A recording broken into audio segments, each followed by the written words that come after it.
Did you know that the Goddard family started out extremely poor?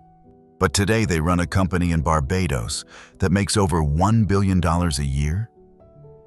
This company was started by Neville's father, Joseph Goddard, and Neville's older brother, Victor Goddard. And the amazing part is this: both of them used imagination in the same way Neville taught.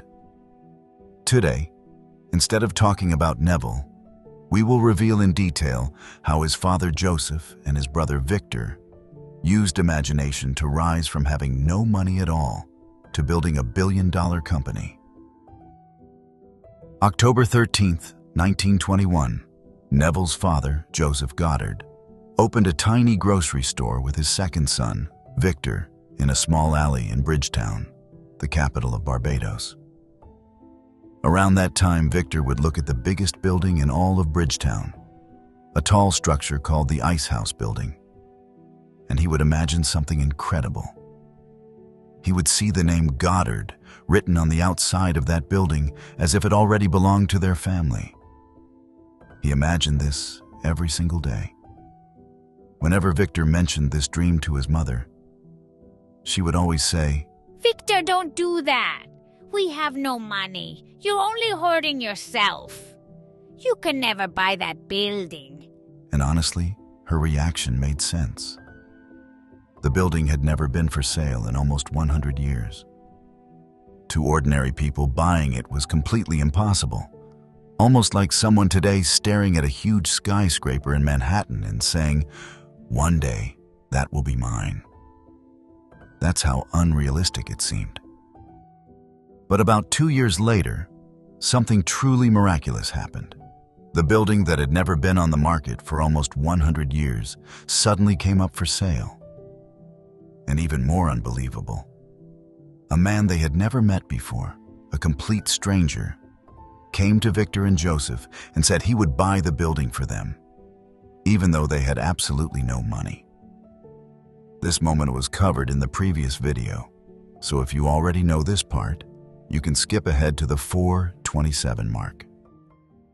Every day he would see on that marquee, not their name, but his own family's name. And in his mind's eye, he saw that name, which, if true, would imply the family owned it. He did it every day, twice a day, for 2 years. And then came this sudden, out of the nowhere. A building is for sale, and you haven't a nickel toward it. But a man comes in and asks you, quite in a friendly manner, "Are you going to buy it?" And knowing you don't have a penny, you say to him, as you would a friend to a friend, "With what?" And then he said, "Well, I have money." But he said, "I've watched you. You're an honest person. Your family, they're honest. I think they are. Would you like me to buy it for you?" Say, "Yes. But I have no collateral. All I need is your signature, that you will simply pay 6% on whatever the price is, and then reduce that principal over a period of 10 years. Agreed? Yes. But then sign this. That day, you owned the building. And you didn't have one nickel. You only had your signature on a piece of paper. That man dies 20 years later and leaves you $150,000 in cash, tax-free, and a couple of homes and many personal belongings. In the meanwhile, you continue in that business, and it multiplies and multiplies. And that year was 1922. And that building, which he bought for $50,000, was sold 3 years ago to the Bank of Nova Scotia, all by imagination. I know it. My second brother, Victor, was the one in whose imagination this whole thing began to bloom. After the Goddard family became the owners of the largest building in Barbados, they opened the first refrigerated meat shop in the country. This small beginning later became the foundation for what would grow into Goddard Enterprises Limited. Today, Goddard Enterprises is a multinational corporation with more than 50 subsidiaries and an annual revenue of around $1 billion. And when Neville's father passed away at the age of 85, he divided shares of the company among his 10 children. The exact percentage each child received was different, but it seems clear that Neville had enough wealth to live freely and pursue the work he loved without being tied down by money. But when he died, that poor man could leave a family of 10 independently wealthy. Each, not just collectively. He gave it to each individually as a block of stock in the company, just to the 10 of us. In 1951, it was then equal to an independent income for each of us. It has tripled since he gave it to us when he died in 1959. Now, there is a secret about Neville's father that Neville later revealed. One day, after Joseph Goddard attended one of Neville's lectures in New York for the very first time, he walked home with Neville. And on their way home, Joseph said something to him. You know, everything you said this morning is true, but why do you tell the people to close their eyes? Don't close your eyes. Keep them partly shut. You can control your imagination and you can control your attention better if the eyes are not completely closed. When you see me in the morning after breakfast reclining in my chair, you might think I'm simply sleeping it off. I'm not sleeping off anything. I am doing my day's work then. I bring before my mind's eye the men that I want to deal with that day, and I control the conversation. I tell them exactly what I want to tell them, as though it were true.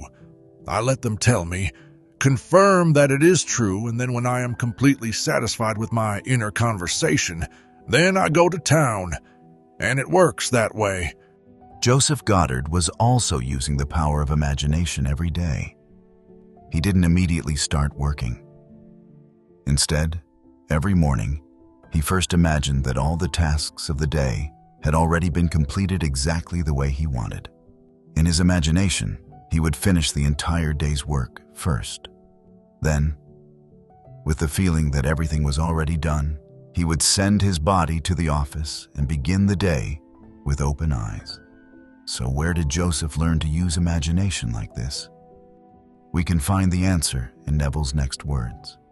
When I wrote my first book, Your Faith is Your Fortune, I sent the first copy off the press to my father and mother. So Daddy started to look at the book. It has 26 chapters, and each chapter began with a quote from the Bible. So he closed the book. When I went home a few years later, I asked, Daddy, did you read my book? He said, Oh, why should I? You took 26 little verses from the scripture and wrote a book of 200 pages. I know the 26 verses. Why should I read it? I know those verses. It seems that Joseph Goddard did not often talk directly with Neville about the power of imagination, nor did they share deep discussions about it. But Joseph studied the Bible, and, more importantly, he didn't stop at simply reading it. He applied what he learned to his everyday life. That is how he lived. So what about Victor?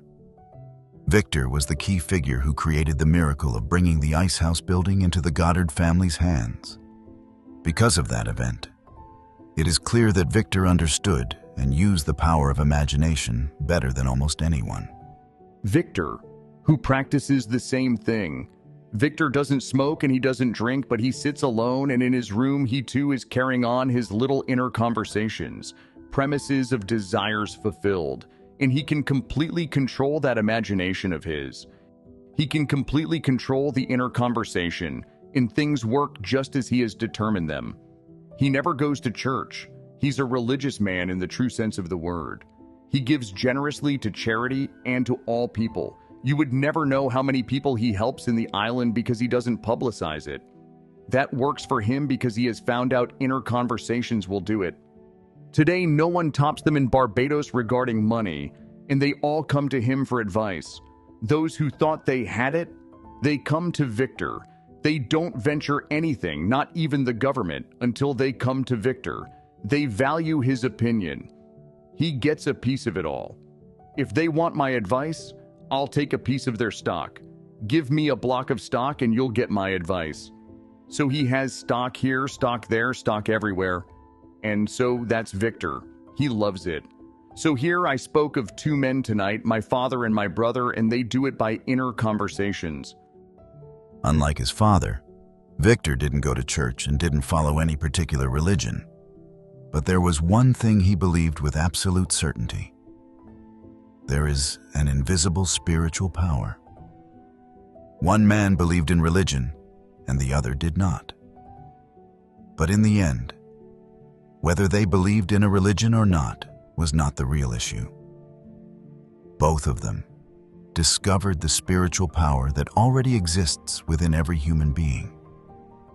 And by using that power, they built an entire business empire from absolutely nothing. Finally, there is one important truth we learn again from their story. The results we see in life do not come only from ability, talent, environment, or luck. Joseph and Victor had no high education, no money, and no special background. Yet they built a massive empire. And there was only one reason.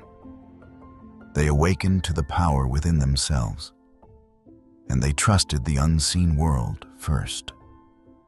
Through Neville, this understanding and teaching spread across the entire world. This inner power exists in every one of us, and it is the deepest and most reliable power for rewriting your entire life. The history of the Goddard family proves this clearly. And maybe this story is also telling you, the person watching this right now, that the same possibility is open for you too.